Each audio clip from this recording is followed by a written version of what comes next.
சரி, நான் இந்த நாளில் உங்களுக்கு சொன்னேன் ஒரு காரியம். சாபத்தை குறித்ததான காரியத்தை நம்ம அறிந்து கொள்ளணும். அதை பற்றி தெரிந்து கொண்டு நாம் ஜெபிக்க வேண்டும். சாபத்திலிருந்து விடுதலை பெற்றுக்கொள்ள வேண்டும். அதை குறித்து தான் உங்களோடு பகிர்ந்து கொள்ள ஆண்டவர் பேசி தெளிவாக சொல்லியிருக்கிறார் என்று நான் சொன்னேன். சாபத்திலிருந்து விடுதலை பெறுவது எப்படி? இது ரொம்ப முக்கியமான ஒரு காரியம். நல்ல கவனிங்க. சின்ன பிள்ளைகள் கூட அறிந்து கொள்ளணும், பெரியவங்க அறிந்து கொள்ளணும். சாபம் என்று ஒன்று இருக்குதா? சிலர் அதை நம்ப மாட்டார்கள். நீங்கள் நம்பினாலும் நம்பாட்டாலும் சாபம்னு ஒன்று இருக்குது, அவ்வளோதான். சிலர் நான் நம்ப மாட்டேன், நீங்கள் நம்பாதனால இது இல்லாமல் போகிறதில்லை. கடவுளை நம்ப மாட்டேன், நீங்கள் நம்பலைன்றக்க கடவுள் இல்லாமல் போயிடுவாரா? பிசாசெல்லாம் நம்ப மாட்டேன், நீங்கள் நம்பாதனால பிசாசுன்னு ஒன்று இல்லாமல் இருக்குதா? இருக்குது, கிரியை செய்கிறது. அதனால் நீங்கள் நம்புறீங்களே இல்லையோ, இதான் உண்மை. உலகத்தில் இந்த கிரியைகள் இருக்கிறது என்பதை நம்ம விளங்கி கொள்ள வேண்டும். ஆனால் நிறைய பேர் அதை நம்புகிறது மாத்திரல்ல, அதில் பாதிக்கப்பட்ட நிறைய மக்களை என் ஊழிய பாதையிலே நான் சந்தித்திருக்கிறேன். இந்த 44 வருட என் ஊழிய பாதையில் ஆயிரக்கணக்கான இப்படி பாதிக்கப்பட்ட மக்களை இந்தியாவில் மாத்திரம் அல்ல, நான் போன தேசங்களில் எல்லாமே இந்த மாதிரி சாபத்தில் பாதிக்கப்பட்டு கஷ்டப்படுகிற ஏராளமான மக்களை, குடும்பங்களை நான் சந்தித்திருக்கிறேன். அதனால் இந்த சாபத்திலிருந்து ஒரு விடுதலை பெற்று ஆசீர்வாதத்தை பெற்றுக்கொள்ள வேண்டும். ஆண்டவர் ஒரு வாக்கு கொடுத்திருக்கிறார். உபாகமம் 23ஆம் அதிகாரம் 5ஆம் வசனம். உபாகமம் 23:5 வாசிக்கும்போது, உன் தேவனாகிய கர்த்தர் உன்னிடத்தில் அன்பு கூர்ந்து சாபத்தை ஆசீர்வாதமாய் மாற்றினார். ஆண்டவர் நம்மேல அன்பு வைத்திருக்கிறதுனால நம்மேல, நம்முடைய குடும்பத்தின் மேல் இருக்கிற சாபத்தை அவர் ஆசீர்வாதமாய் மாற்ற விரும்புகிறார். இதுதான் வாக்கு தத்துவம். நீங்கள் இப்போ கலங்குறீங்கள, என்ன சாபம் தெரியலையே, என் குடும்பம் இப்படி கஷ்டப்படுகிறது, என்ன சாபம்னு தெரியலையே, ஒரே வியாதியாக இருக்குது, என்ன சாபம்னு தெரியலையே, எதை எடுத்தாலும் தடைகள், நஷ்டம், நிந்தை, அவமானம், இப்படி தானே கஷ்டப்படுகிறேன் அப்படின்னு கலங்குறீங்களா? வேதத்தில் ஆண்டவர் ஒரு வாக்கு கொடுத்திருக்கிறார். உங்களுடைய சாபம் ஆசீர்வாதமாய் மாறும். ஆண்டவர் உங்கள் மேல் அன்பு கூர்ந்து, ஆண்டவர் உங்களுடைய சாபத்தை ஆசீர்வாதமாய் மாற்றுவேன் என்று வாக்கு கொடுத்திருக்கிறார். அப்போ அந்த சாபத்திலிருந்து விடுதலை பெற்று அந்த சாபம் ஆசீர்வாதமாய் மாறுகிற ஆசீர்வாதத்தை நீங்கள் பெற்றுக்கொள்ளணும். அதுக்கு தான் ஆண்டவர் இதை குறித்து பேச சொல்லி இருக்கிறார். ஆனால் இந்த ஊழியத்தின் ஆரம்பத்தில் எனக்கு இதெல்லாம் தெரியாது. அந்த நாட்களில் ஏதோ சுவிசேஷ அறிவிப்பேன், இயேசுவை பற்றி அறிவிப்பேன். இந்த சாபம்ன்ற வார்த்தை பயன்படுத்த நான் கேட்டிருக்கிறேன். எங்கள் வீட்டில் நாங்கள் இந்துவாக இருக்கும்போது கூட அந்த வார்த்தைகள்லாம் கேள்விப்பட்டிருக்கிறேன். என்னுடைய தாயார் சொல்லுவாங்க, சாபம், வீட்டில் சாபம், இந்த சாபம் என்ன சாபம்னு தெரியல, ஆனால் இது சாபமாக இருக்கிறது என்ற வார்த்தையெல்லாம் நான் இந்துவாக இருக்கும்போதே வீட்டில் விரக்தியோடு சொல்லுவதை கேட்டிருக்கிறேன். நிறைய மக்கள் சொல்லுவதை கேட்டிருக்கிறேன். சாபம், என்ன சாபம்னு தெரியல, இந்த சாபத்தில் கஷ்டப்படுறோம், விடுதலை பெறணும் அப்படிலாம் சொல்லுவதை நான் கேட்டிருக்கிறேன். எல்லா மக்களும், எல்லா மத நம்பிக்கை உள்ள மக்களும் இந்த சாபத்தை குறித்த உணர்வுடையவர்களாக அது ஒன்று இருக்கிறது என்பதை நம்புகிறவர்களாக இருக்கிறதை பார்க்க முடிகிறது. கிறிஸ்தவங்களை விட இந்து மக்கள் நிறைய அதன் மேலே அதை நம்புகிறாங்க. அது உண்மைதானது. அந்த பாதிப்பை அவங்க உணர்றதுனால தான் அவங்க நம்பி இந்த சாபத்துக்கு பரிகாரம் என்ன என்று தேடி அலைகிறதையெல்லாம் நம்ம பார்க்கிறோம். அதனால் இதெல்லாம் நான் இந்து குடும்பத்தில் இருந்து வந்தவை. எங்கள் குடும்பத்தில் கூட இந்த சாபம், இதிலிருந்து பரிகாரம் என்ன, எப்படி விடுதலை பெற என்ன செய்கிறது, அதெல்லாம் பேச நான் கேட்டு இருக்கிறேன். அப்போ இது மாதிரி இந்த பாதிப்பு உலகம் முழுதும் இருக்கிறது, மக்கள் மேலே இருக்கிறது. இந்த சாபம்னா என்னது, அது எப்படி கிரியை செய்யும், அது எப்படி வந்துச்சு, அதிலிருந்து விடுதலை பெற்ற பிறகு என்ன செய்யணும், அது என்ன மாதிரி பாதிப்பெல்லாம் கொண்டு வரும், இதை பற்றியெல்லாம் நிறைய பேர் அறியாமை.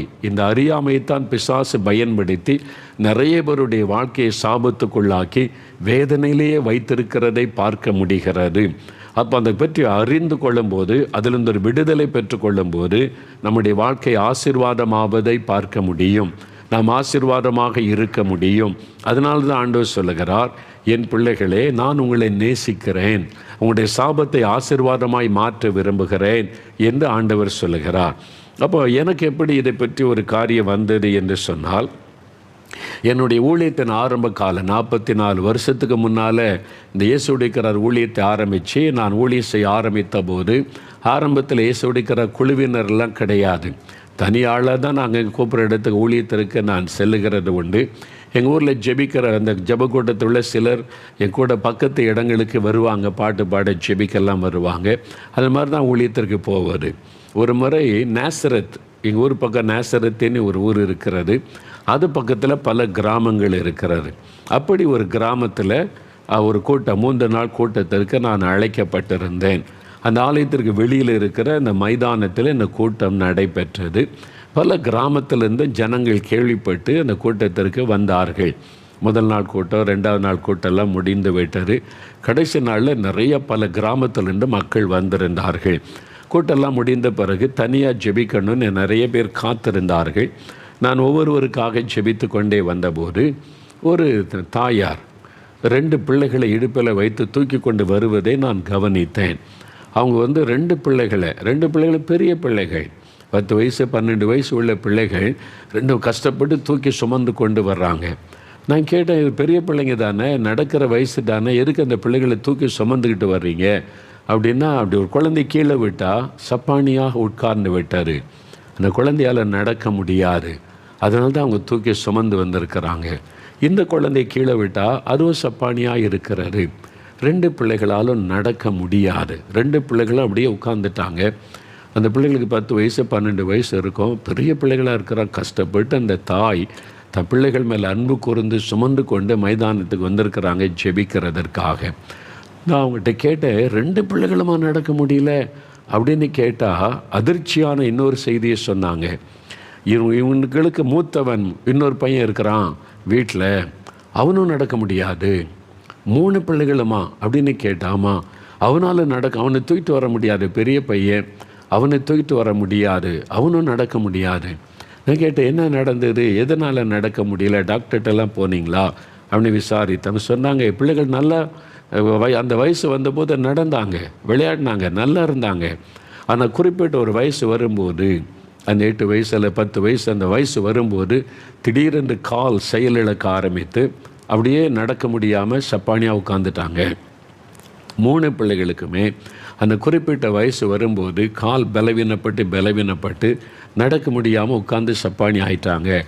டாக்டர்கிட்ட கொண்டு போனால் என்னதுன்னு எங்களுக்கு ஒன்றும் கண்டுபிடிக்க முடியல, எல்லாம் நல்லா தானே இருக்குது, அவங்களுடைய இருதயம் நல்லா செயல்படுது, நுரையீரல் நல்லா செயல்படுது, நல்ல ரத்த ஓட்டம் இருக்குது, எல்லாமே இருக்குது, பெண்ணு ஏன் இப்படி ஆகுதுன்னு தெரியல, நாங்கள் என்ன மருத்துவம் செய்கிறேன்னு தெரியலன்னு சொல்லிட்டாங்க. அப்போ யோசித்து பாருங்கள், இந்த தாய் கண்ணீரோடு நிற்கிறாங்க. என் உள்ளத்தில் ஒரு பெரிய கேள்வி, ஏன் ஏதாவது ஒரு பிள்ளை வியாதிப்படுது நடக்க முடியலன்னா ஓகே, அது ஒரு வியாதியாக இருக்கலாம், அது பல காரணம் இருக்கிறதில்ல. ஒரு சொந்த உறவுகளில் நெருங்கின உறவில் திருமணம் செய்தால் சில குழந்தைகள் பாதிக்கப்படும், சில நோய்கள் தாக்கினா பாதிக்கப்படும். 3 பிள்ளைகளும் நடக்க முடியாமல் இருக்குன்னா இது இயற்கைக்கு மேற்பட்ட ஒரு விதமான காரியமாய் காணப்படுகிறதே. அந்த தாய் அந்த பெற்றோருடைய உள்ளம் எவ்வளோ வேதனைப்படும், கஷ்டப்படும். யோசித்து பாருங்கள், ரொம்ப கடினமான ஒரு பாதை அது. அது எனக்குள்ள பெரிய கேள்வி, ஏன் இப்படி நடக்கணும், இது என்ன வித்தியாசமாக இருக்குது அப்படின்னு நான் நினைத்தேன். அதே மாதிரி அநேக ஆண்டுகளுக்கு முன்பாக சென்னையில் நான் போயிருந்த சமயம் ஒருத்தர் எங்கள் வீட்டில் ஜெபம் பண்ணிட்டு போங்க அப்படின்னாங்க. அவங்க நல்ல ஆண்டவர் மேல் அன்பு விசுவாசம் உள்ள தாயார் தான். சரி என்று ஜெபிக்க அவங்க வீட்டுக்குள்ளே போனால் அந்த ரூமில் ஒரு பையன் அந்த ரூமில் போய் திறந்து காமிச்சாங்க, பையனுக்காக ஜெபிக்கணும். போய் ரூமை திறந்து காமிச்சா ஒரு பெரிய பையன், வாலிப வயசு, ஆனால் அவனுடைய மூளை வளர்ச்சி இல்லை, அப்படியே கோலா வெடித்து கொண்டே இருக்கிறான், நடக்க முடியாது, அப்படியே தவிழ்ந்து கொண்டு இருக்கிறான். மனசே உடஞ்சி போச்சு. பாவம், இந்த தாய் எப்படி கஷ்டப்படுவாங்கன்னு. அவங்க அதிர்ச்சியான இன்னொரு செய்தி, இந்த ரூமில் பாருங்கள், நாங்கள் அங்கே போனால் அங்கே இன்னொரு பையன், 2 பிள்ளைகளுமே மூளை வளர்ச்சி இல்லாமல், நடக்க முடியாமல், பேச முடியாமல் ரூமுக்குள்ளே தான். அவங்களுக்கு எதுவுமே தெரியாது, இவங்க தான் ஊட்டணும், இவங்க தான் தண்ணி கொடுக்கணும், பசிக்குதுன்னு சொல்ல தெரியாது, சாப்பாடு கொடுங்கன்னு கேட்க தெரியாது. அந்த தாய் குத்து யோசித்து பாருங்கள், எங்கேயுமே போக முடியாது. அவங்க அந்த குழந்தைகளை விட்டுட்டு எங்கேயுமே போக முடியாதுல்ல. அந்த வீட்டுக்குள்ளேயே முடக்கப்பட்டு போன சூழ்நிலை. நான் ரொம்ப பாரத்தோடு கண்ணீரோடு ஜெபிச்சுட்டு வந்தேன். ஆனால் எனக்குள்ளே ஒரு கேள்வி, ஒய் லார்ட், ஏன் எங்களுக்கு என்ன நடந்துச்சு, ஏன் ஒரு குழந்தை வியாதிப்பட்டால் நான் புரிந்து கொள்ள முடிகிறது, நேச்சுரல், நம்ம உலகத்தில் வாழ்கிறோம், எத்தனை வியாதி கிருமிகள் தாக்குகிறது, நோய்கள் வருகிறது, ஓகே. 2 பிள்ளைகளும் ஏன் இப்படி இருக்குது, அந்த குடும்பமே கண்ணீரில் நிற்கிது, இந்த மாதிரி ஒரு கேள்வி என் உள்ளத்தில் எழுந்தார். அதே மாதிரி ஒரு சமயம் ஒரு சகோதரி அவங்க ஒரு கேள்வி கேட்டாங்க என்கிட்ட. அவங்க என்னை சந்திக்க வந்தபோது கேட்டாங்க, எங்கள் குடும்பத்தில் 40 வயசுக்கு மேலே எந்த ஆண்களும் உயிரோடு இல்லை. 40 வயசு அதுக்கு மேலே ஒருத்தரும் உயிரோடு இல்லை. 40 வயசுக்குள்ளே அவங்க இறந்துருவாங்க ஆண்கள். இது 3 தலைமுறையாக நடக்குது. இந்த 3 தலைமுறையாக. அப்போ அவங்களுடைய பாட்டி, தாயார், இப்போ இவங்க, அவங்க குடும்பத்தில் சகோதரி எல்லாரும் விதவைகள். அவங்க சொல்கிறாங்க, எங்கள் ஃபேமிலி எல்லாரும் விதவைகளாக இருக்கிறோம், நிறைய விதவைகளாக நாங்கள் இருக்கிறோம். ஒருத்தர் வீட்டில் கூட ஆண்கள் உயிரோடு இல்லை. 40 வயசு வர்றதுக்குள்ளே இறந்துருவாங்க, வியாதிப்பட்டு மறிப்பாங்க, அல்ல விபத்து வந்து மறிப்பாங்க. ஒருத்தரும் உயிரோடு இல்லை. நாங்கள் விதவைகளாக தான் இருக்கிறோம் எங்கள் குடும்பத்தில். ஏன்? என்ன காரணம்? இது என்ன காரியம்? சாபமா? அப்படின்னா என்ன சாபம்? கேள்விக்கு எனக்கு பதில் சொல்ல தெரியல. ஏன் இது மாதிரி இது வினோதமாக தானே இருக்குது. யோசித்து பாருங்களேன். மரணம், ஒருத்தர் விதவையாகிறது, இட்ஸ் நேச்சுரல். மரணம், விபத்தில் மரணம் வருது, வியாதியில் மரணம் வருது, யாருக்கும் எந்த மரணமும் வரலாம். அதனால் சிலர் விதவைகள் ஆகிறாங்க. இதெல்லாம் உலகத்தில் பார்க்குற நிகழ்வுகள். ஆனால் ஒரு குடும்பத்தில் 3 தலைமுறையாக இந்த வயசுக்கு பிறகு ஆண்கள் யாருமே உயிரோடு இருக்கிறதில்லை. எல்லாருமே மரித்து போயிடுறாங்க. விதவைகள் மட்டும்தான், பெண்கள் விதவைகளாகத்தான் அந்த குடும்பத்திலேயே இருக்கிறாங்க. அப்படின்னு சொன்னால் இது இயற்கைக்கு மேற்பட்ட ஒரு காரியமாக இருக்குது. இது ஒரு விதர்ப்பமான காரியமாக இருக்குது. யோசித்து பாருங்கள். எனக்குள்ளே இது மாதிரி நிறைய பேரை சந்தித்த போது எனக்குள்ளே பல கேள்விகள் எழுந்தது. இது மாதிரி காரியங்கள். அதே மாதிரி ஒரு சமயம் ஒரு குடும்பத்தார் என்னை பார்க்க வந்தாங்க. நால்மாவடியில் என்னுடைய அலுவலகத்துக்கு ஜெபிக்க வந்தபோது ஒரு ஃபேமிலியாக அந்த கணவன், மனைவி, இந்த மாதிரி வாலிப ஒரு மகள், வாலிப தம்பி, மாதிரி ஒரு குடும்பமாக வந்தாங்க. என்னுடைய அறைக்குள்ளே வந்து உட்காருங்க அப்படின்னு சொன்னால் ஒரு வாலிப மகள் ஓடி வந்து என் பக்கத்தில் ஓன்னு சத்தமிட்டு அழுகிறாள். எனக்கு ஒன்றும் புரிய. பேரண்ட்ஸு துக்கத்தோடு நிற்கிறாங்க, அவனுடைய சகோதரங்கள்லாம் இருக்காங்க, ஃபுல் ஃபேமிலியாக வந்திருக்காங்க. நம்ம சத்தமிட்டு அழுகிறாள். அவள் அழுது கொண்டு சொல்ல, அங்கிள் எனக்கு பயமாக இருக்குது, எங்கள் வீட்டில் வினோதமான ஒரு காரியம் நடக்குது, அது ஏன்னு தெரியல, நீங்கள் சொல்லுங்கள் அப்படின்னு. என்னது விஷயம் நீ சொல்லு. அவளை ஆசுவாசப்படுத்தி என்ன அவனுடைய பிரச்சனைன்னு கேட்டால் அவள் சொன்ன ஒரு காரியம் பாருங்கள். எங்கள் குடும்பத்தில் ஒரு வினோதமான வியாதி தாக்குகிறது. எப்போன்னா வாலிப வயசு வந்த உடனே, ஒரு குறிப்பிட்ட வயசு 20 வயசுன்னு வைங்க, அந்த வயசு வந்துட்டால் அந்த நோய் வந்துடும். அவங்க அந்த மனுஷன் எங்கள் அப்பாவுக்கு இருக்குது, எங்கள் அண்ணனுக்கு இருக்குது, எங்கள் அக்காவுக்கு அந்த வியாதி எல்லாம் கேட்டு எங்கள் அப்பா சொல்கிறாங்க, அந்த வயசு வந்தோடனே அந்த நோய் வந்துடும். அது எங்கள் பரம்பரையாக இருக்குது, குடும்பத்தில் இருக்கிறது, எல்லாருக்கும் இருக்கிறாரு. இப்போ எனக்கு அந்த வயசு வரப்போகுது, நான் அடுத்த வருஷம் அந்த வயசுக்குள்ளே வந்துடுவேன். அப்போ என்னை இந்த வியாதி தாக்கிறோமா? அப்போ எதிர்காலம் என்ன ஆகுது? ஏன் எங்களுக்கு இப்படி நடக்குது? டாக்டர்ஸ் இதை கொண்டு போனால் புரியலைன்றாங்க. ஏன் இப்படி நடக்குதுன்னு எங்களுக்கு புரியலை. இது என்ன காரியம்? அதாவது ஜெனட்டிக் சிக்னஸ்ன்னு சொல்கிறாங்களே, பரம்பரையாக வரக்கூடிய வியாதி. ஆனால் என்ன காரணம்னு தெரியல. அது என்ன, what is the root of the sickness தெரியல. அவ்வளோதான், ஜெனட்டிக்காக வருது, ஆனால் என்ன காரணம் தெரியல. அந்த மாதிரி அந்த மகள் அழுகிறா சிறு பிள்ளையை போல. ஒரு பெரிய பாதிப்பு இல்லை உள்ளத்தில், அவளுக்குள்ளே ஒரு பயம். அப்போ என்னுடைய எதிர்காலம் என்ன? எனக்கும் அந்த நோய் வந்துடுமே. பெற்றோர் துக்கத்தோடு நிற்கிறாங்க, அவங்களுக்கு என்ன பதில் சொல்லன்னு தெரியல. நாங்கள் அந்த குடும்பத்தை ஆறுதல் படுத்தி நம்ம செபிக்கலாம். எந்த சாபத்தையும் ஆண்டவரால் மாற்ற முடியும். பாவத்தை மன்னிக்கிறவர் சாபத்தை விடுதலை தருவார்னு சொல்லி ஜெபம் பண்ணி நான் அனுப்பினேன். ஆனால் எனக்குள்ள பல கேள்விகள். இதெல்லாம் எப்படி, ஏன் இப்படி நடக்குது? ஒரு சமயம் ஒரு குடும்பத்தார் வந்தாங்க. சகோதரர் சொன்னார், நான் வியாபாரம் பண்ணி பிழைக்கலான்னே சொத்தை விற்று நகையை விற்று ஒரு வியாபாரம் ஆரம்பித்தா நஷ்டம், இங்கே தான் நஷ்டமாகுதுன்னு இன்னொரு இடத்துல ஆரம்பித்தா நஷ்டம், அங்கேன்னு இடத்துல இருந்து அடுத்த இடத்துக்கு எதுவுமே வாய்க்க மாட்டேங்குது. நஷ்டம், இழப்பு எல்லாமே. எங்கள் லாபமே வர்றதில்லை, வியாபாரமே நிலைக்கிறதில்லை. சொத்தை இழந்துட்டோம், வீட்டை இழந்துட்டோம், நகைகளை இழந்துட்டோம். இப்போ நிந்த அவமானம் தான் மிச்சமாக இருக்குது. எங்கள் குடும்பத்தில் ஒரு ஆசீர்வாதமும் இல்லை. அந்த மாதிரி ஆசீர்வாதமே இல்லை. ஏன் இப்படி நடக்குது? எங்களுக்கு மட்டும் ஏன் இப்படி நடக்கணும்? சரி, ஒன்றில் தோல்வி அடைஞ்சு அடுத்தலையாவது ஒரு வெற்றி கிடைக்க நீ பார்த்தா எதை செய்தாலும் நஷ்டம், இழப்பு தான், ஆசீர்வாதமே இல்லை. கண்ணீர், ஒரு வேதனை, ரொம்ப துக்கம். இந்த மாதிரி பலருடைய காரியங்களை நான் சந்தித்த போது எனக்குள்ளே பல கேள்வி. ஏன் இந்த மாதிரி இயற்கைக்கு மேற்பட்ட விதமாக இந்த காரியெல்லாம் சிலருக்கு நடக்குது? ஏன் இப்படி நடக்குது? என்பதான கேள்வியெல்லாம் என் உள்ளத்தில் இருந்தது. அந்த சமயத்தில் சகோதரர் சாம் ஜபத்துரன் இருக்காங்கல்ல, அன்றன்றுள்ள அப்போ ஊழியத்தை நிறைவேற்றின ஏற்படுத்தின அன்பு சகோதரர் அவங்க. நான் சில காரியம் அவங்கள்ட்ட கேட்டால் எனக்கு நிறைய விளக்கி சொல்லி கொடுப்பாங்க, பைபிள் எப்படி இருக்குது என்ன இருக்குன்னு. ஒரு முறை அவங்களோட நான் பேசின போது அவங்க அந்த அனுபவத்திலேருந்து அவங்க ஊழியத்தில் இதே மாதிரி 3 குழந்தைகள் நடக்க முடியாமல் இருந்ததை அவங்க சந்திச்சிருக்கிறாங்க. எனக்கு நான் சந்தித்த அதே மாதிரி ஒரு அனுபவம் அவங்களுக்கு ஒரு ஊழியத்துக்கு போயிருந்த போது பார்த்துருக்குறாங்க. அதெல்லாம் வச்சு அவங்க இந்த மாதிரி நானும் பார்த்தேன், இந்த மாதிரி ஆட்களை சந்திச்சிருக்கிறேன்னு நிறைய குடும்பங்களை பற்றி இயற்கைக்கு மேற்பட்ட விதத்தில் இந்த பாதிப்புகள் வந்ததை பற்றி சொல்லிட்டு அவங்க சொன்னாங்க, இதற்கெல்லாம் ஒரு காரணம் இருக்குது, அது சாபம்.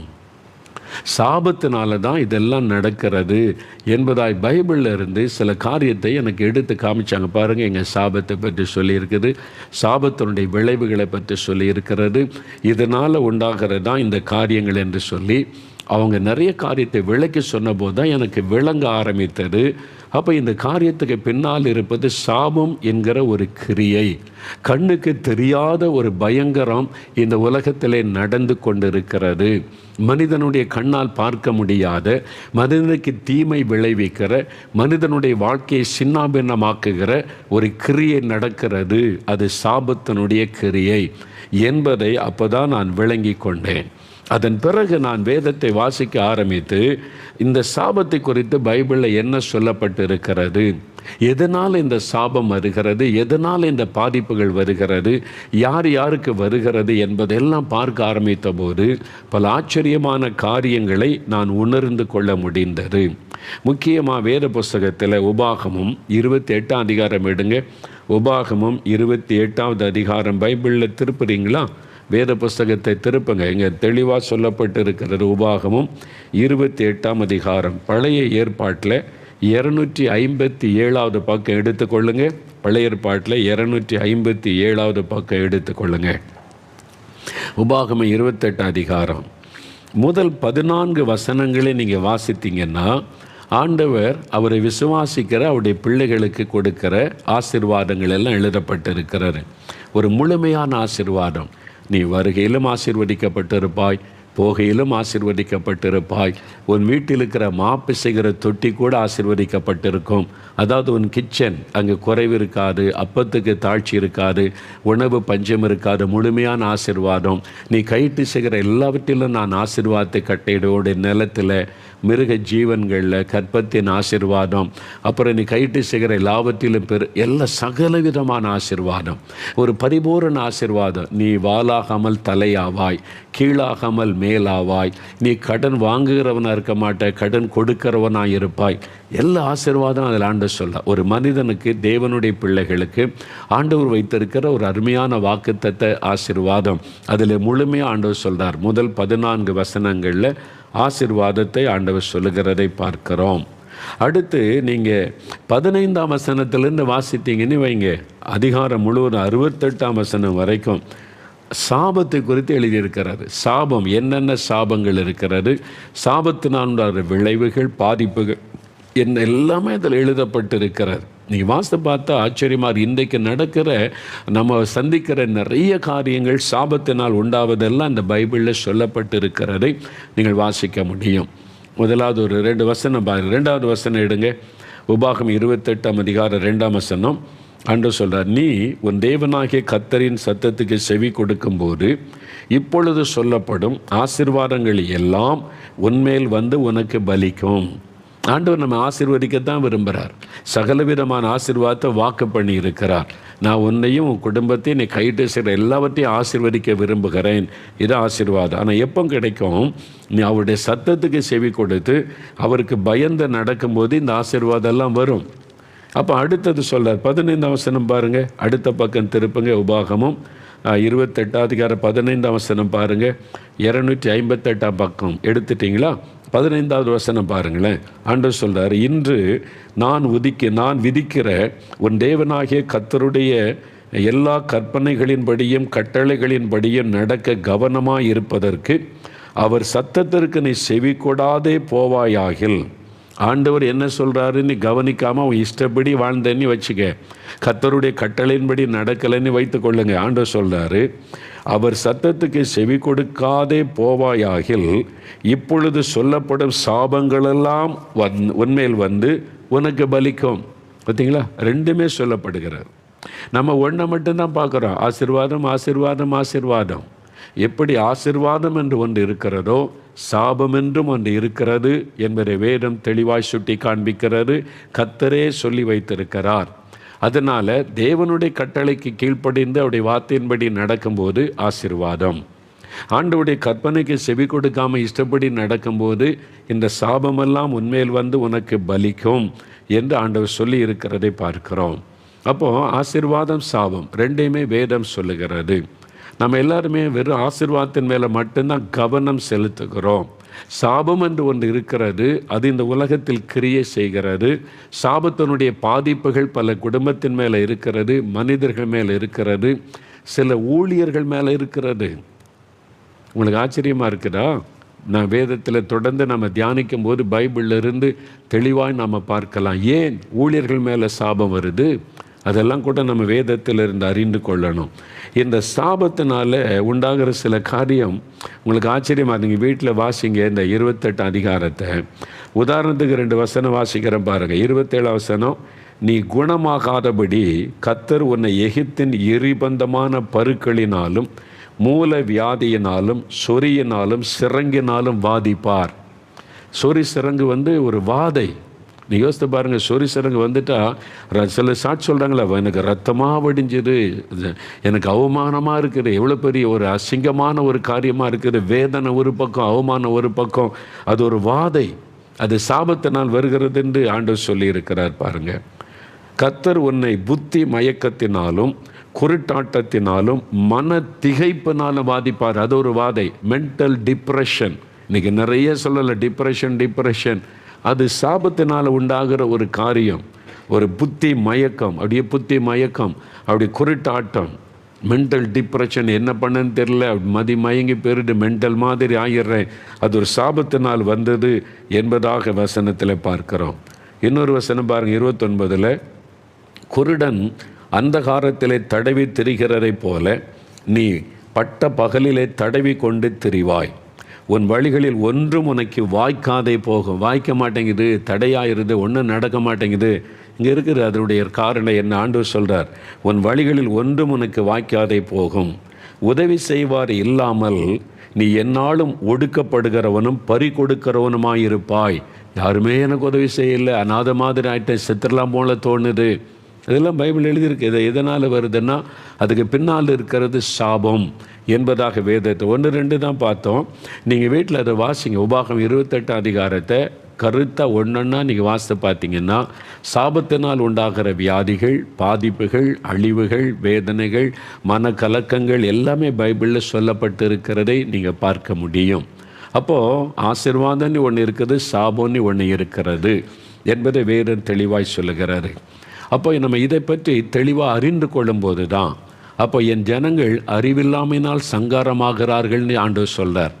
நிறைய கிறிஸ்தவ குடும்பத்து கூட சாபத்தில் கஷ்டப்படுகிறதை என் ஊழிய பாதையிலே நான் பார்த்துருக்கிறேன். கேள்வியாக கேட்பாங்க, ஏன் எங்களுக்கு இப்படி நடக்குது, ஏன் எங்கள் குடும்பத்தில் சமாதானமே இல்லை, நிம்மதியே இல்லை, எல்லாம் இருந்தாலும் ஒன்றுமே இல்லாத மாதிரி இருக்குது அப்படிலாம் சொல்லுவாங்க. அது சாபத்தினால் உண்டாகிற விளைவுகள். நாங்கள் எங்கள் குடும்பத்தில் என்னுடைய தாயார் சொல்லுவாங்க, எங்களுக்கு நிறைய நல்ல வசதி எல்லாமே இருந்தது. நான் சின்ன பையனாக இருக்கும்போது அவங்களுக்கு என்னப்பா எல்லா வசதியும் இருக்குது, அப்படி தான் உலகத்திற்கு தெரியும். இவங்க பணக்காரங்க, வசதி உள்ளவங்க, நிலம் இருக்குது, எல்லா வசதியும் இருக்குதுன்னு சொல்லி.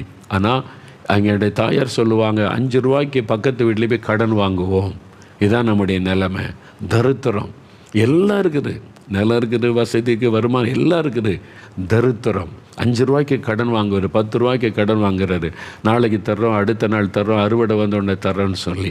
அப்போ எல்லாம் இருந்துமே தரித்திரம். எங்கள் அம்மா சொல்லுவாங்க, சாபம், என் குடும்பத்தின் மேல் ஒரு சாபம் அப்படிலாம் சொல்லுவாங்க. நான் கேள்விப்பட்டு இருக்கிறேன். அப்புறம் ஒரு வருஷம் கழித்து, பல வருஷங்கள் கழித்து இயேசுவை அறிந்து ஜெபம் பண்ணி பைபிள் வாசித்து அதுக்கு பிறகு அதே என்னுடைய தாயார் சொன்னாங்க, இந்த சாபம்லாம் இந்த இயேசு கிறிஸ்துக்குள்ள வந்த பிறகு தான் போயிருக்குது. இப்போ தான் ஒரு நிம்மதி, கையில் காசு நிற்கிது, பணம் இருக்குது என்று என்னுடைய தாயார் அவங்க வாயினால் சொல்ல நான் கேட்டிருக்கிறேன். சாபம்னு ஒன்று இருக்குது, அதில் இந்த விடுதலை பெறுவதற்கு வழியும் இருக்கிறது. இதைத்தான் நீங்கள் அறிந்து கொள்ளணும். எனக்கு அன்பான, நாங்கள் ஒரு சமயம் இலங்கை தேசத்திற்கு ஊழியத்திற்கு நாங்கள் சென்றிருந்தோம். வவுனியா அப்படின்ற ஒரு இடம் இருக்குது. அங்கே கூட்டம், நற்செய்தி கூட்டம் ஒழுங்கு பண்ணியிருந்தாங்க. அப்போது கொழும்பில் இருந்து ஒரு ஐயா வந்திருந்துருக்காங்க. எனக்கு தெரியாது, கூட்டத்துக்கு வந்திருக்கிறாங்க. அவங்களுக்கு என்ன பிரச்சனைன்னு சொன்னால், அவங்களுக்கு லங்ஸில் கேன்சர். அவங்களுக்கு அந்த கேன்சர்னால் பாதிக்கப்பட்டு எவ்வளவோ மருந்து, இலங்கை தேசம் முழுவதும் மருத்துவம் பார்த்துட்டாங்க, முடியலை. அப்புறம் இந்தியாவில் போய் மருத்துவம் செய்யணும். இந்தியாவுக்கு பெரிய பெரிய ஆஸ்பத்திரிக்கு போனாங்க. அப்புறம் எல்லா வைத்தியம், நாட்டு வைத்தியம்னு சொல்லி அதுக்கு போனாங்க. என்னென்ன வைத்தியம் கேள்விப்படுறாங்களோ, நல்ல வசதி உள்ளவங்க பணம் செலவு பண்ணி எல்லாம் பார்த்தாங்க, சுகமாக முடியல. அவங்களுக்குள்ள ஒரு மரண பயம். ஏன் தெரியுமா? அவங்க சொன்னாங்க, அவங்களுடைய தகப்பனாருக்கு இதே மாதிரி லங் கேன்சர் இறந்துட்டார். அவங்களுடைய அண்ணனுக்கு லங் கேன்சர் இறந்துட்டார். ஒரே குடும்பத்தில் ஏற்கனவே இந்த லங் கேன்சரில் பாதிக்கப்பட்டு அப்பா இறந்துட்டார், அண்ணன் இறந்துட்டார். இப்போ இவங்களுக்கு அதே வியாதி. இப்போ பெரிய போராட்டம். அப்போது நானும் இறந்துருவேன் அப்படின்ற மாதிரி. ஏன் இந்த இடத்துல அந்த கேன்சர் தொடர்ச்சி எங்கள் குடும்பத்தை தாக்குது பாருங்கள், யோசித்து பாருங்கள். தகப்பனாருக்கும் லங் கேன்சர், அண்ணனுக்கும் லங் கேன்சர் இறந்துட்டார். இப்போ இவருக்கும் அதே லங் கேன்சர். இப்போ குணமாக்க முடியல. எவ்வளோ மருத்துவம் செய்து எங்கெல்லாம் பார்த்தோம், மரண பயம். இயேசு அறியாதவங்க தான். அப்போ யாரும் இயேசுவை பற்றி சொல்லி, இப்படி ஒரு கூட்டம் நடக்குது, இயேசு உடைக்கிறார்னு ஒரு கூட்டம் நடத்துகிறாங்க. ஒரு ஊழியக்காரர் இயேசுவை பற்றி சொல்லி ஜெபெல்லாம் பண்ணுறாரு, வியாதியஸ்தெல்லாம் சுகமாகறாங்களா போங்கன்னு உடனே வவுனியாவுக்கு கொழும்பிலிருந்து புறப்பட்டு இந்த கூட்டத்துக்கு வந்திருக்கிறாங்க. எனக்கு ஞாபகம் இருக்குது, மழை. அன்றைக்கு கூட்டம் பாதி பிரசங்கத்தில் மழையில் நனைந்து கொண்டு ஜனங்கள்லாம் நின்று ஜெபிக்கிறாங்க. எனக்கு அதை பார்த்துட்டு நானும் போகலை, நனைந்து கொண்டே ஜெபெல்லாம் நடத்தின போது அந்த கூட்டத்தில் அந்த ஐயா நனைஞ்சுக்கிட்ட இயேசுவை நோய் கூப்பிட்டுருக்காங்க. இயேசுவே, இந்த வியாதி, நான் இது மாதிரி மரண பயத்தோடு வந்திருக்கிறேன், நான் இது மாதிரி இயேசுவை பற்றி கேள்விப்படுறேன், நீங்கள் சுகம் கொடுப்பீங்களாமே, இயேசுவே நீ மழையில் நின்று அவர் அழுது ஜெபிக்கிறார். அப்போ பாருங்கள், ஆண்டவர் ஒரு பெயரை சொல்லுகிறார். அவர் பெயரையும் சொல்லி, கேன்சர் வியாதியில் கஷ்டப்படுறீங்க, இயேசு சுகமாக்குகிறார்னு சொல்கிறார். எப்படி நான் கேட்டால், அவர் கண்ணீரோடு அழுது ஜெபிக்கிறாரே, இயேசுவை தேடி அவ்வளோ தூரம் விசுவாசத்தோடு வந்திருக்கிறாரே. ஆண்டவர் சொல்லி ஜெபிச்சு கட்டி மறைந்து விட்டார். ஹீல்டு. ஆண்டவர் அற்புதமான விடுதலை. மரண கட்டை உடைச்சி எரிஞ்சிட்டார். அவங்கள தொடர்ந்து வந்த ஒரு மரண கட்டு அந்த குடும்பத்தில் ஆண்டவர் சுகமாக்கிட்டார். பெரிய சந்தோஷமாக ஆண்டவர் எனக்கு சுகம் கொடுத்துட்டார், இயேசு விடுதலை கொடுத்துட்டார். ஒரு பெரிய சந்தோஷமாக அவர் சொன்னார். பாருங்கள், இயேசு கிறிஸ்து அந்த வியாதிலிருந்து, அந்த சாப கட்டிலிருந்து விடுதலை கொடுத்து விட்டார். அப்போ சாபத்தினால் உண்டாகிற கிரியைகள், வியாதிகள், நஷ்டங்கள், இழப்புகள், அவமானங்கள், நிறைய காரியம் இருக்கிறது. இந்த சாபத்தினால் உண்டாகிற பாதிப்புகள். அப்போ இதை பற்றி ஒரு தெளிவு நமக்கு வேணும்.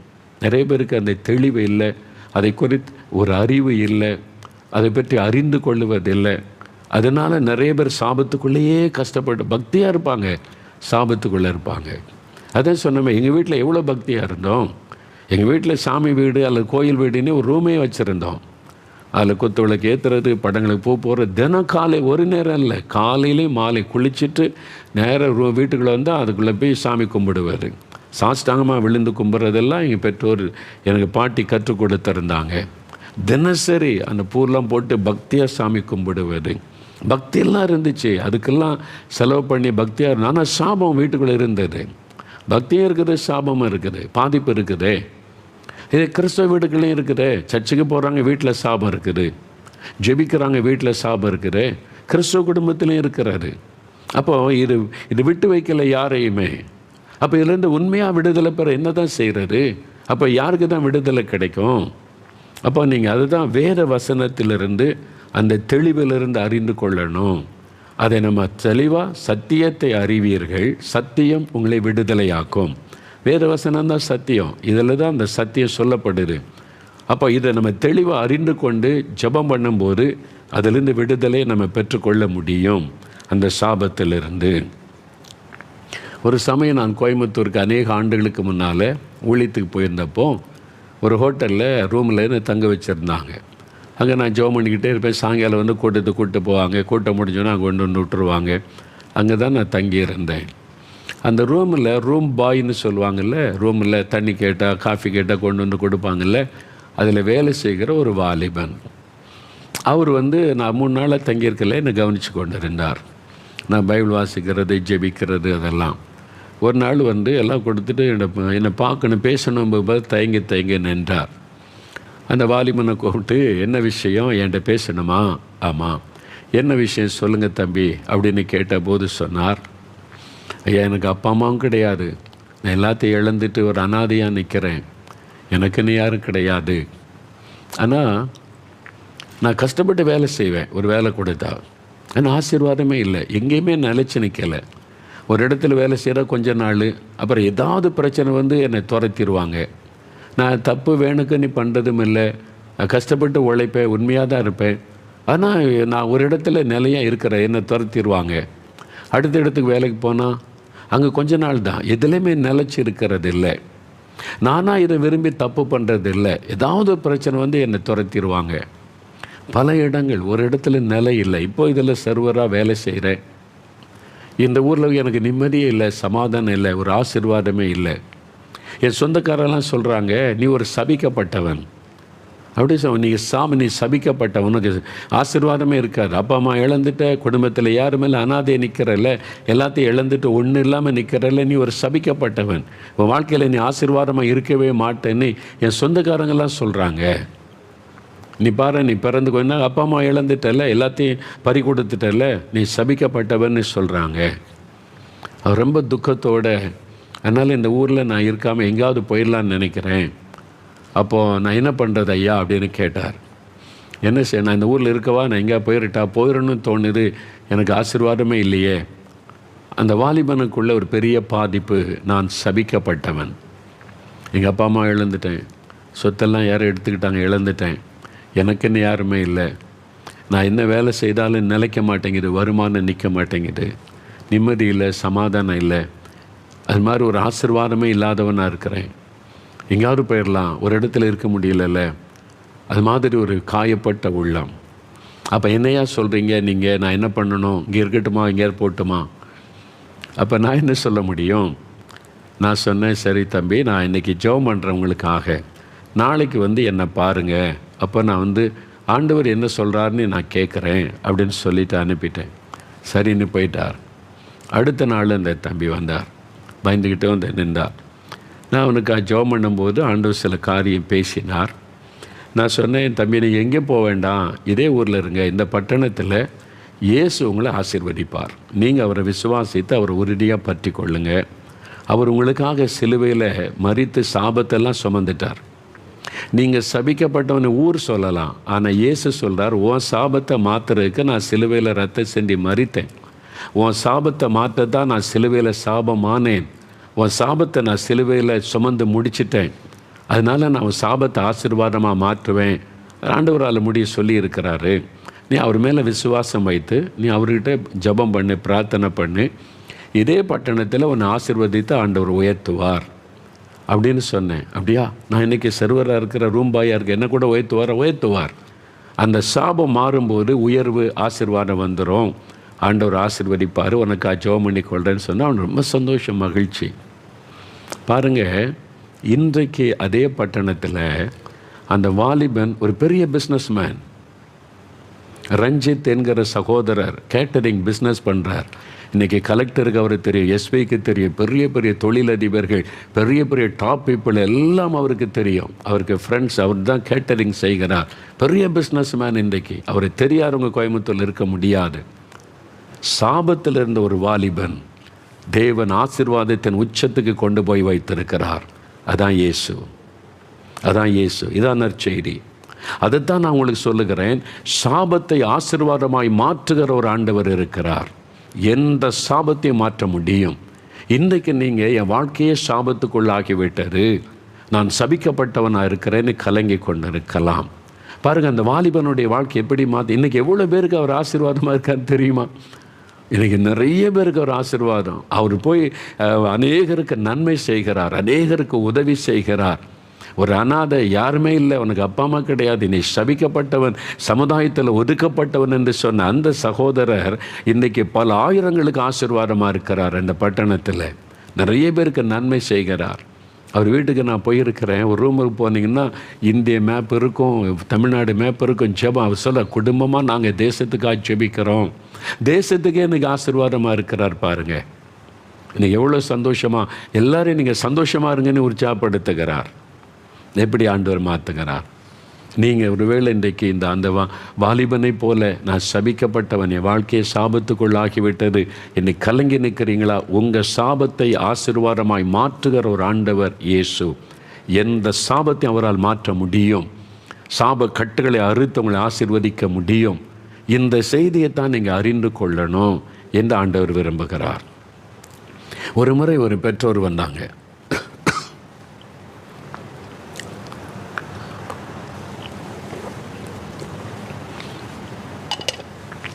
ஒரு தாயார் தன் வாலிப மகளை அழைச்சிட்டு வந்தாங்க.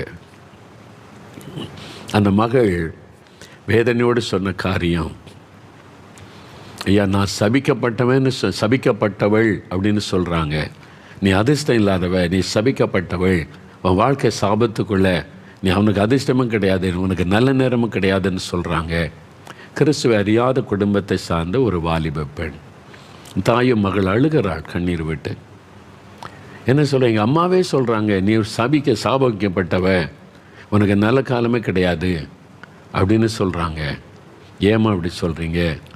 பாவம், உங்களுடைய மகள் அழுகிறாளே, ஒரு வாலி பிள்ளை பாவம். அவங்க சொல்கிறாங்க, ஐயா என்னால் நான் கஷ்டப்பட்டு அவளை படிக்க வச்சேன், கஷ்டப்பட்டு வேலை செய்கிறேன், பிள்ளையாவது படித்த நல்லா இருக்கட்டும், நீ படிப்பு முடிச்சுட்டா, மேல் படிப்புக்கு எவ்வளோ முயற்சி பண்ணுறேன், நடக்க மாட்டேங்குது. அடுத்த ஒரு 2 வருஷம் படிக்க வைக்கலான்னு முயற்சி பண்ணால் ஒன்றும் வாய்க்க மாட்டேங்குது. சரி படிப்பு தான் வாய்க்கலை, ஒரு வேலையாவது செய்யிட்டு வேலைக்கு முயற்சி பண்ணுன்னு என்னென்னவோ பண்ணால் வேலை கிடைக்க மாட்டேங்குது. வேலைக்கு முயற்சி பண்ணி எல்லாம் தடை, கடைசி நேரத்தில் தடை, வேலை வாய்க்கலை. சரி படிக்கிறதுக்கும் வழி இல்லை, வேலையும் கிடைக்கல, கல்யாணம் பண்ணி வச்சிடலாம் அப்படின்னு அதுக்கு முயற்சி பண்ணால் வர்றாங்க, பார்க்குறாங்க, பேசுகிறாங்க, கடைசி நேரத்தில் தடை, எல்லாம் முடிஞ்சு போகுது. ஒன்றும் எத்தனை பேர் வந்து பார்த்தாங்க, இது முடிஞ்சிடும் அது முடிஞ்சிடும் பார்த்தா எல்லாம் வேண்டாம், கடைசி நேரத்தில் இது முடிஞ்சிட மாதிரி கடைசி நேரத்தில் வேண்டான்னுறாங்க. இவ ஒரு தரித்திரம் படித்தவ, இவ ஒரு சபிக்கப்பட்டவள், ஒன்றும் நடக்க மாட்டேங்குது ஐயா, வேதனையோடு சொல்கிறாங்க. அந்த மகள் அழுகிறா. யோசித்த சொந்த தாயை இப்படி சொன்னால் அந்த மகளுக்கு எப்படி இருக்கும் இல்லை? நீ சபிக்கப்பட்டவ, நீ ராசி இல்லாதவ, உன் ஜாதகம் சரி கிடையாது, உன் நேரம் சரி கிடையாது, அதான் ஒன்றும் வாய்க்க மாட்டேங்குது, எதுவும் நடக்க மாட்டேங்குது, படிக்கிறதுக்கு வழி திறக்க மாட்டேங்குது, திருமணத்துக்காவது வழி திறக்க மாட்டேங்குது, வேலையாவது ஒன்றும் இல்லை, கஷ்டம், நெருக்கம். பாருங்கள், அப்படி ஒரு அவமானம். மற்றவங்கெல்லாம் பரிகாசம் பேசுகிறாங்க, சொந்தக்காரங்களாம் பேசுகிறாங்க. தாய்க்கு ஒரு விரக்தி. இந்த மாதிரி நீங்கள் பாதிக்கப்பட்டிருக்கீங்களா? உங்கள் அப்பா அம்மா அது மாதிரி சொல்கிறாங்களா? உங்கள் பிள்ளையை பார்த்து அப்படி உங்களுக்கு தெரியுதா? எல்லோரும் பரிகாசிக்கிறாங்களே, நிந்திக்கிறாங்களே, நம்ம இப்படி கஷ்டப்படுறோம், அவமான நிந்தியாக இருக்குது, கஷ்டப்படுறீங்களா? இயேசு உங்கள் மேலே அன்பு வைத்திருக்கிறார். நான் சொன்னேன், மகளே பயப்படாத, உன்னை ஆசீர்வதிக்கிற ஒரு ஆண்டவர் இருக்கிறாரு. நீ சபிக்கப்பட்டவ தான் அப்படின்னு சொன்னால் கூட அந்த சாபத்தை தன்மேலே ஏற்றுக்கொண்டு உனக்காக மறித்த ஒரு ஆண்டவர் இருக்கிறாரு. உன் வேதனை அவருக்கு தெரியும், உன்னுடைய கண்ணீர் வேதனை அவருக்கு தெரியும். அவரால் உன் சாபத்தை கூட ஆசீர்வாதமாக மாற்ற முடியும். நீ பயப்படாத, அவர்கிட்ட பிரார்த்தனை பண்ணலாம். நீ கண்ணீர் வெடிக்கிறல்ல, உன் கண்ணீரை அவர் பார்க்குறாரு. கட்டாயம் உனக்கு ஒரு அற்புதம் செய்வார், உன்னை வாழ வைப்பார், கட்டாயம் உன்னை வாழ வைப்பார். யார் என்ன உன்னை பரிகாசமாக பேசுகிறாங்களோ அவங்களுக்கு மத்தியில் உன்னை தலை நிமிர்ந்து வாழ வைப்பார். நீ பயப்படாத, அவர்கிட்ட ஜெபிக்கலாம் அப்படின்னு சொல்லி அந்த மகளோடு சேர்ந்து ஜெபம் பண்ணி தாயை பார்த்து, உங்கள் மகளை அப்படி சொல்லாதங்க, உங்கள் மகள் தானே, நீங்கள் தானே அதை பெற்றெடுத்து வளர்த்தி கொண்டு வந்தீங்க. எவனோ ஜாதகத்தில் எழுதி வச்சா எவனோ சொல்கிறான், நீ சொந்த பிள்ளையை காயப்படுத்தாதங்க. நீ ராசி இல்லாதவ, உனக்கு நேரம் சரி கிடையாது, உனக்கு ஜாதகத்தில் அப்படி இருக்குது, நீ ஒரு சபிக்கப்பட்டவள், தரித்திரம் பிடிச்சவ, என்ன வார்த்தை இல்லை, ஒரு மகளை ஒரு வாலி பிள்ளைய பையன் அப்படி பெற்றோரே சொல்லும்போது அதை விட செத்துடலான்னு தோணுதில்லை அந்த மகள் பாவம். நான் சொன்னேன், அப்படி சொல்லாதங்கம்மா, மகள் உங்கள் மகள் தானே, பிள்ளை தான், நல்லா இருக்கணும்ல. இல்லையா, ஒன்றும் நடக்க மாட்டேங்க. தாய்க்கு அந்த வேதனை, அந்த விரக்தி, இது மாதிரி ஒரு அந்த சாபம் வந்துட்டு அப்படி தான் ஒரு விரக்தி உண்டாகும். அப்படியே ஒரு பாதிப்பு உண்டு, முள் குத்தின மாதிரி நெருக்கம் உண்டாகும். அந்த வேதனை தான் அந்த தாயினுடைய உள்ளத்திலிருந்து புறப்பட்டார். நான் சொன்னேன், ஆண்டவரே உனக்கு அற்புதம் செய்வாருமா, நீ பயப்படாத, நீ கண்ணீரோடு ஜெபம் பண்ணி, பாவம்ல கண்ணீரோடு அந்த மகள் வடித்த கண்ணீர் என் உள்ளத்தை பாதித்தார். கண்ணீரோடு ஜெபிச்சுட்டு ஜெபம் பண்ணி அனுப்பினேன். சில நாட்கள், சில வாரம் கழித்தார். தாயும் மகளும் வந்தாங்க. என்ன விஷயம்னு கேட்டேன். நீங்கள் சொன்னீங்க மகளை ஆண்டவர் ஆசீர்வதிப்பார், நீ பாருங்கள் மகளுக்கு 2 அற்புதம் நடந்திருக்குது. 2 அற்புதமா கல்யாண கார்டு கொண்டு வந்திருக்காங்க. திருமணம் ஒழுங்காயிட்டு ஐயா, இப்போ பையன் நல்ல ஒரு பையனை ஆண்டவர் காமிச்சு ஒழுங்கு பண்ணியிருக்குது, நல்ல ஒரு வாழ்க்கை அமையுது. அந்த மகளும் வந்து 2 கல்யாணம் ஒழுங்காயிட்டு, ரொம்ப சந்தோஷம். 2 அற்புதம். நீங்கள் ஆமாம், வேலையும் கிடச்சிட்டு பாருங்கள், ஒன்றுமே இல்லைன்னு சொன்னார். இப்போ ஆண்டவர் திருமணத்தையும் ஒழுங்கு பண்ணி வேலையும் கிடைக்க வச்சு இரட்டிப்பான மகிழ்ச்சி. சாபத்தை ஆசீர்வாதமாய் மாற்றுகிற ஒரு ஆண்டவர் இருக்கிறார். அதுதான் அறிந்து கொள்ளணும். ஏதோ ஒரு சாபம் அது என்ன மாதிரி, அப்படி ஒரு ராசி இல்லாதவள் அவன் ஜாதகத்தில் அப்படி எழுதியிருக்கு எப்படி எழுதியிருக்கேன் அவ்வளவுதான், அப்படிலாம் என்ன வேணாலும் சொல்லட்டும். எந்த சூழ்நிலைகளையும் மாற்றுகிற ஒரு அற்புதமான ஆண்டவர் இருக்கிறார். அவர் இயேசு. அவர் தான் உங்களோட பேசுகிறார். என் பிள்ளைகளே, நான் உங்கள் சாபத்தை ஆசீர்வாதமாக மாற்றுவேன் என்று ஆண்டவர் வாக்கு கொடுக்கிறார். சரி, இந்த காரியத்தில் நம்ம அறிந்து கொள்ள வேண்டிய காரியம் என்ன தெரியுமா? ஒரு வசனம் எடுங்க, நீதிமொழிகள் 26ஆம் அதிகாரம் 2வது வசனம் எடுங்க. நீதிமொழிகள் 26ஆம் அதிகாரம் 2வது வசனம். நீதிமொழிகள் 26ஆம் அதிகாரம் 2வது வசனம் எடுங்க. அந்த வசனத்தில் பின்பகுதி பாருங்கள். காரணம் இல்லாமல் இட்ட சாபம் தங்காது, அடைக்கலான் குருவி அலைந்து போவது போலவும் தகைவலான் குருவி பறந்து போவது போலவும் காரணம் இல்லாமல் இட்ட சாபம் தங்காது. சில சொல்லுவாங்க, சபிச்சுட்டாங்க ஐயா, எங்கள் அம்மாவே சபிக்கிறாங்க, எங்கள் அப்பாவே சபிக்கிறாங்க, என் மாமியார் என்ன சபிக்கிறாங்க, என் சொந்தக்காரங்க எதிர்த்து வீட்டுக்காரங்க சபிக்கிறாங்க, இவங்கெல்லாம் எனக்கு மேலே சாபம் கூறுறாங்க. அது மாதிரி சாபம் கூறுறாங்களே, என்னை சபிச்சுட்டாங்களே. அது மாதிரி சில ஊழியக்காரர் சபிக்கிறார், சாபம் போடுறாரு, அப்படிலாம் சொல்லுவாங்க. ஆனால் இந்த வசனம் சொல்லு, காரணம் இல்லாமல் இட்ட சாபம் தங்காது. காரணம் இல்லாமல் ஒருத்தர் உங்களை சபிச்சா அது தங்காது, அது பாதிக்காது, பயப்படாதங்க. சும்மா ஒருத்தர் சபிச்சுட்டா அது பாதிக்குமா? ஆனால் காரணம் இருந்தால் அது பாதிக்கும்.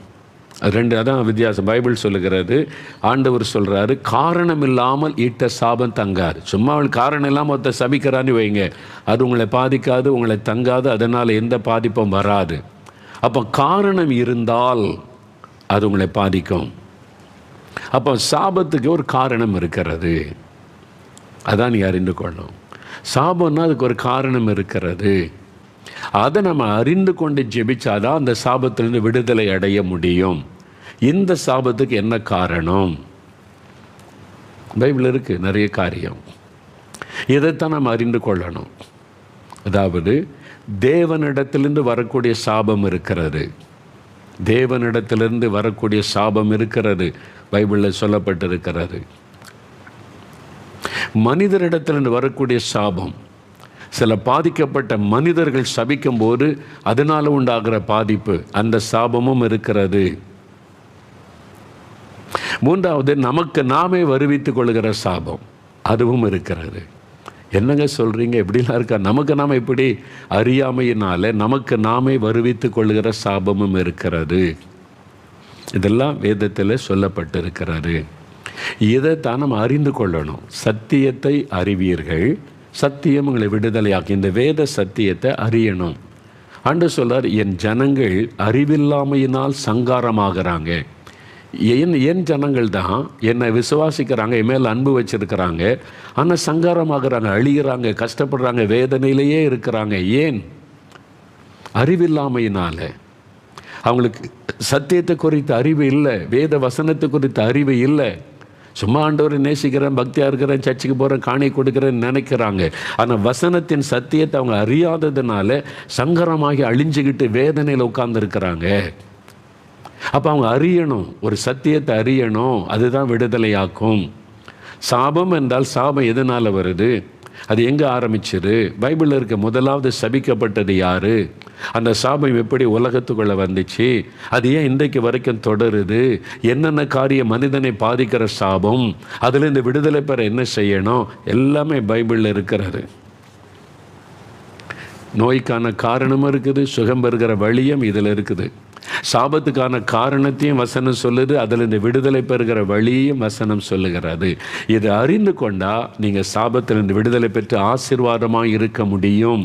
சாபத்திலிருந்து விடுதலை பெறுவது மாத்திரமல்ல, சாபத்தை ஒரு ஆசீர்வாதமாய் மாற்றி உங்களை ஆசீர்வாதமாய் வைக்கிற ஒரு தேவன், அதை நீங்கள் அறிந்து கொள்ளணும். அப்போ காரணம் இல்லாமல் ஒருத்தர் சபிச்சா பயப்படாதுங்க. எதுக்கு பயப்படணும்? சம்பந்தமே இல்லாத ஒருத்தர் வந்து நாசமாக போயிடுவோன்னா நாசமாக போயிடுவீங்களா? போக மாட்டீங்க. என்ன எத்தனை பேர் சபிக்கிறாங்க, நான் என்ன சாபத்தில் அழிஞ்சா போயிட்டு மேலும் மேலும் கர்த்தர் ஆசீர்வதிச்சுக்கிட்டே இருக்கிறார். சபிக்கிறதில்ல, மறைமுகமாக சபிக்கிறவங்க, நேரடியாக சபிக்கிறவங்க இருக்காங்க. வாட்ஸ்அப்பில் சபிக்கிறோம், செய்ய சொல்கிறான், என்னென்னவோ சபிக்கிறாங்க. ஆனால் நான் சாபத்தில் அழிஞ்சா போயிட்டேன், மேலும் மேலும் கர்த்தர் ஆசீர்வதிச்சுக்கிட்டே தான் இருக்கிறார், உயர்த்திக்கிட்டே இருக்கிறாரு, சந்தோஷமாக வச்சுருக்கிறார். மேலும் மேலும் ஆசீர்வாதம் தான். காரணம் இல்லாமல் ஒருத்தர் சபிச்சா அது பலிக்காது. அதனால் நீங்கள் பயப்படாதங்க. அது ஒரு காரணம் இருந்தால் அது நம்மை பாதிக்கும். அப்போ என்னது, இதை பற்றி நம்ம நாளை தினத்தில் தியானிப்போம் தொடர்ச்சியாக. இது ஒரு பெரிய முக்கியமான காரியம். அதனால் ஒவ்வொன்றா பைபிள் வசனத்திலேருந்து தியானித்து என்னென்ன காரியம் சாபத்தினால் பாதிப்பை உண்டாக்கும், அதில் பைபிள் என்ன சொல்லியிருக்குது தெரியுமா? உங்களுக்கு ஒரு மனிதன் மேலே சாபம் வரும், ஒரு குடும்பத்தின் மேலே சாபம் வரக்கூடும், ஒரு பட்டணத்தின் மேலே சாபம் வரக்கூடும், ஒரு தேசத்தின் மேலே சாபம் வரக்கூடும். எல்லாமே பைபிள் எழுதியிருக்குது. நீங்கள் இந்தியாவை எடுத்துக்கொள்ளுங்களேன். இந்திய தேசத்தில் இந்தியா மாதிரி செல்வ செழிப்பான தேசம் கிடையாதுங்க. நான் உலகத்தின் பல நாடுகளுக்கு தேவன் என்னை கிருபையாக கொண்டு போனார். இந்தியா மாதிரி செல்வ செழிப்பான நாட்டை, எல்லா விதமான செழிப்பும் செல்வம் இருக்கிற நாடு இந்தியா. பெரிய பெரிய ஜீவ நதிகள் ஓடுகிறது, கனிம வளங்கள், எத்தனை நிலக்கரி சுரங்கம் இருக்குது இந்தியாவில் தெரியுமா? எத்தனை இயற்கை வளங்கள் இருக்கிறது தெரியுமா? எல்லா விதமான வளங்களும் நிறைந்த ஒரு தேசம் இந்திய தேசம். தெரியுமா உங்களுக்கு? எல்லா விதமான வளங்களும் நிறைந்த தேசம் இந்திய தேசம். எல்லா கடல் வளம் நிறைந்திருக்கிறது, நீர் வளம் நிறைந்திருக்கிறது, நிலவளம் நிறைந்திருக்கிறது. பூமிக்கு அடியிலிருந்து தோண்டி எடுக்கப்படுகிற பல விதமான செழிப்பான நன்மையான ஆசீர்வாதம் இருக்கிறது. வைரம் வைரம்னு எல்லாம் ஆப்பிரிக்கா சொல்லுவாங்க, வைரம் தோண்டி எடுக்கிறான். உலகத்திலே பெரிய வைரம் எங்கே இருந்தது தெரியுமா? கோகினூர் வைரம், இந்தியா. இந்தியா மாதிரி செல்வ செழிப்பான நாடு எதுவும் கிடையாது. கோகுனீர் வைரம் அதான் உலகத்திலே பெரிய வைரம். அதுக்கு இந்தியா தான், அதுக்கு இந்தியாவிலேருந்து அதை எடுத்தது. உலகத்திலே பெரிய செல்வ செழிப்பான நாடு இந்தியா தான். ஆனால் அப்போ இங்கே தான் அதிகமான மக்கள் வறுமை கோட்டை கீழே இருக்கிறாங்க. ஏன் ஜனங்க வறுமை? சாபம். இவ்வளோ செழிப்பான தேசத்தில் இவ்வளவு மக்கள் ஏன் வறுமை கோட்டை கீழே சாப்பாட்டுக்கு தடுமாறணும்? அதுதான் யோசிக்கணும். சாபத்தினுடைய விளைவு, ஒரு தேசமே சாபத்தில் பாதிக்கப்படுவார். ஒரு கையளவுள்ள கொஞ்சம் பேர் மட்டும் வாழ்ந்திருக்கிறான். பெரும்பாலான மக்கள் வறுமை, கஷ்டம், நாளுக்கு நாள் போராட்டம், இப்படி தானே வாழ்க்கை போகிறது. ஏன்? இதெல்லாம் யோசிக்கணும். இதெல்லாம் பைபிள் இருக்குது, வசனத்தில் இருக்கிறது. அதனால் சாபம் ஊழியக்காரனை கூட விட்டு வைக்காது. ஊழியக்காரர்கள் சபிக்கப்பட்டு அவனுடைய குடும்ப சாபத்துக்குள்ளான சம்பவம் பைபிளில் இருக்குது. இது எல்லாமே நீங்கள் வாசிக்க முடியும். அதனால் ஊழியம் செய்கிற எல்லாருமே ஆசீர்வாதமாக இருப்பாங்கன்னு சொல்ல முடியாது. ஊழியம் செய்தால் ஒன்று ஆசீர்வாதம் வரும், சாபம் வரும். இல்லாட்டா கர்த்தருடைய வேலையை அசதியாக செய்கிறவன் சபிக்கப்பட்டவன். பைபிள் இருக்குல்ல, ஆண்டவுடைய வேலை தான், ஊழியக்காரன் தான். அசதியாக செய்தால் சாபம், உண்மையாக செய்தால் ஆசீர்வாதம். ரெண்டுமே பைபிளில் இருக்குது. இதை நம்ம தெளிவாக அறிந்து கொள்வதற்கு நான் தெளிவாக பல காரியத்தை உங்களுக்கு சொல்லும்படி ஆண்டவர் கட்டளையிட்டார். அதனால் நாளை தினமும் இதனுடைய தொடர்ச்சியை தியானிப்போம். ஏன்னா ஒருவேளை கர்த்தர் சித்தமான அடுத்த வாரமும் நம்ம தியானம் திட்டமாக தெளிவாக அறிந்து கொண்டு அதிலிருந்து விடுதலை பெற செபிக்கணும். சரியா? இப்போ எல்லாரும் ஒரு நிமிஷம் எழுந்து நிற்கலாமா? எழுந்து நின்று நிற்கிற இடத்துல, ஆண்டவரே இந்த சாபத்தை குறித்த சத்தியத்தை நான் தெளிவாக அறியணும், இந்த மாதிரி அறியாமை என்னை விட்டு விலகணும். வேறு வசனத்தின் வெளிச்சத்தில் இந்த சாபத்தை குறித்த தெளிவு எனக்கு வரணும். என்னுடைய வாழ்க்கை, என் குடும்பம், என் ஊழியம், என்னுடைய வாழ்க்கை, என்னுடைய பட்டணம், என்னுடைய தேசம் சாபத்திலிருந்து விடுதலை அடையணும். அதுக்கு நான் என்ன செய்யணும்? என்னோட நீங்கள் தெளிவாக பேசுங்க அப்படின்னு சொல்லி கருத்தாக ஜெபிக்கணும். ஒரு நிமிடம் அப்படியே கரமுயர்த்தி ஜெபிக்கிறீங்களா? ஆண்டவரே, சாபம் மாறணும், சாபத்திலிருந்து விடுதலை வேணும். எனக்கு, என் குடும்பத்துக்கு, என் தேசத்துக்கு, என் பட்டணத்திற்கு சாபத்திலிருந்து விடுதலை உண்டாகி ஆசீர்வாதம் வரணும். அதை குறித்து தெளிவாக என்கிட்ட பேசுங்க. எனக்கு அதை கற்றுக் கொடுங்க. வேத வசனத்தின் வெளிச்சத்தில் என்னை வழி நடத்துங்க. வசனத்தின் உண்மையான அர்த்தத்தை எனக்கு சொல்லிக் கொடுங்க. இதிலிருந்து விடுதலை பெறுகிற விதத்தை எனக்கு கற்றுக் கொடுங்க. என்னை ஒப்பு கொடுக்கிறேன், என் குடும்பத்தை ஒப்பு கொடுக்கிறோம். ஆண்டவரே பேசும், ஆண்டவரே வெளிப்படுத்தும், ஆண்டவரே ரகசியங்களை கற்றுத்தாரும், ஆண்டவரே காரியங்களை அறிந்து கொள்ள உதவி செய்யும், சத்தியத்தை அறிய கிருபை தாரும், எனக்கு கிருபை தாரும். ஆண்டவரே, எந்தெந்த குடும்ப சாபத்தில் கஷ்டப்படுகிறதோ அவங்க எல்லாம் விடுதலை அடைவதற்கு வேத வசனத்தில் வெளிச்சம் அவருடைய வாழ்க்கையிலே உதிக்கட்டும், வீடுகளுக்குள்ளே உதிக்கட்டும், அவருடைய எண்ணத்திலே உதிக்கட்டும். அந்த வெளிச்சத்தை கொடுத்து ஆசீர்வதியும். ஆண்டவர் அப்படி செய்கிறதற்காக உமக்கு ஸ்தோத்திரம். தொடர்ந்து எங்களோடு அதை குறித்து ஒவ்வொரு நாளும் பேசுவீராக. இயேசு கிறிஸ்துவின் நாமத்தில் ஜெபிக்கிறோம் பிதாவே. ஆமேன், ஆமேன். என் ஆத்துமாவே கர்த்தரை சோஸ்தரி, என் முழு உள்ளமே அவருடைய பரிசுத்தமுள்ள நாமத்தை சோஸ்தரி. என் ஆத்துமாவே கர்த்தரை சோஸ்தரி, அவர் செய்த சகல உபகாரங்களை மறவாதே. ஆமேன், ஆமேன். நாளை தினத்தில் தொடர்ந்து தியானிக்கலாம். உபாகமம் 28 அதிகாரத்தை ஒவ்வொரு வசனத்தையும் கவனமாக வாசிங்க. புரியலன்னா திரும்ப 2-3 முறை வாசிக்கும் போது தெளிவாக பல காரியத்தை புரிந்து கொண்டு உங்கள் குடும்பத்தில், உங்கள் வாழ்க்கையில் என்ன நடக்குதுன்றதை அந்த வசனத்தை வாசிக்கும் போது நீங்கள் அறிந்து கொள்ள முடியும். சரியா? தொடர்ந்து நாம் இந்த காரியங்களை நாளை தினத்தில் நாம் தியானிப்போம். அது கர்த்தருடைய ஆசீர்வாதம் உங்களோடு இருப்பதாக. ஆமேன்.